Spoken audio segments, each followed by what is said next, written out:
रुको, मैंने चीज़ों सुनो। According to this articles, Ronaldo की नेटवर्थ $800 मिलियन पार कर चुकी है। कैसे? जहाँ कुछ फुटबॉलर्स बस कुछ पेनिस में कमा रहे हैं, रोनाल्डो ने खुद के एम्पायर बिल्ड कर रहा है। हाउ? कैसे? सी, there is a secret behind that, and in today's video, that's why in today's video I will exactly show you what is that woman's secret that separates Ronaldo from these ballers. So let's dive into it.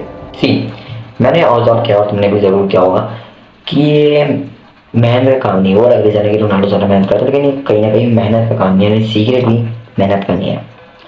देखो, Ronaldo की $800 million को अगर हम separate करें कौन से sources होंगे, कौन से इनकम आ रही है, सब कुछ इस तरह दिखता है।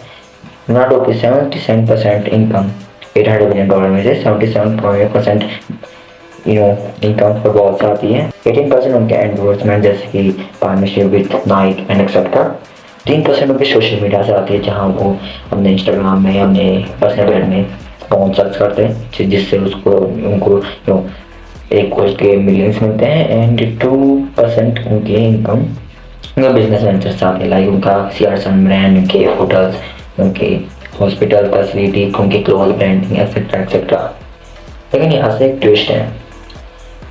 अकॉर्डिंग टू दीज आर्टिकल्स, जब से रोनाल्डो ने फीफा से रिटायरमेंट लिया, धीरे धीरे जब से उन्होंने रिटायरमेंट लिया, तब से उनके जो बिजनेस वेंचर्स है, स्पॉन्सरशिप्स है एंड एंडोर्समेंट है, उनसे ज़्यादा इनकम आती है। धीरे धीरे जहाँ 77% इनकम उनकी फुटबॉल से आती थी, वो कम होते जा रही हैं। जो बिजनेस वेंचर्स है, स्पॉन्सरशिप है, मोस्टली स्पॉन्सरशिप्स है, उनकी परसेंटेज ऑफ इनकम बढ़ रही है।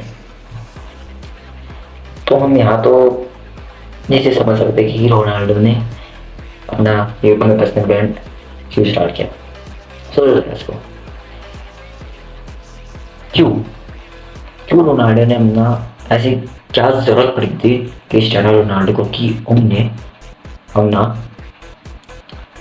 एक यूट्यूब में चैनल बना दिया, वो भी तब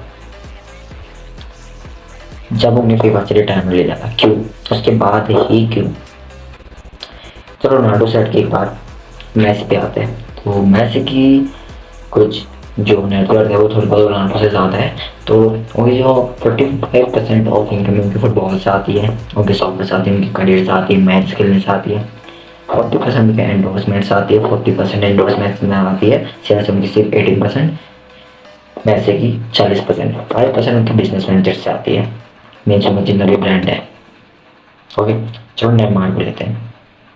नेमार की 74% इनकम फुटबॉल से आती है, बट स्टिल 26% ऑफ इनकम उनके बिजनेस से आती है, बिजनेस वेंचर से आती है, स्पॉन्सरशिप से आती है, क्योंकि जो बड़े बड़े फुटबॉलर इनका ज़्यादातर स्पॉन्सरशिप से ही होता है, क्योंकि एक ब्रांड होता है पूरी वर्ल्ड में। एंड एंडोर्समेंट्स आती हैं।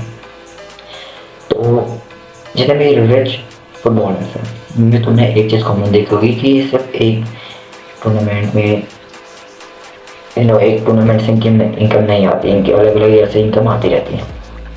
जहाँ एक ऐसा फुटबॉल जो बस कुछ मैच में कमा रहा हूँ और उसके बाद सीजन पैसे आते हो, तो वो इस बहुत सारी इस टूर्नामेंट सैलरी है, वो जीतते तो अलग चीज़ है। वो बस टूर्नामेंट पे अपने फुटबॉल स्किल्स में आधारित है। लेकिन इन लोगों पर तुम देखोगे अपने स्पॉन्सरशिप एंडोर्समेंट बिजनेस में भी काफ़ी अच्छा ध्यान दें। रोनाल्डो का ऐसा बोलता हूँ $800 मिलियन उनका बढ़ते जा रहा है, फुटबॉल की इनकम घट रही है, बाकी endorsement social media business venture से उनकी इनकम ऊपर जा रही है। You understand this? Very good. If you don't, look at the comment box. I have described what is that one thing and one secret. If you don't get it right now, and always these people have never believed in now, it's time to prove them wrong.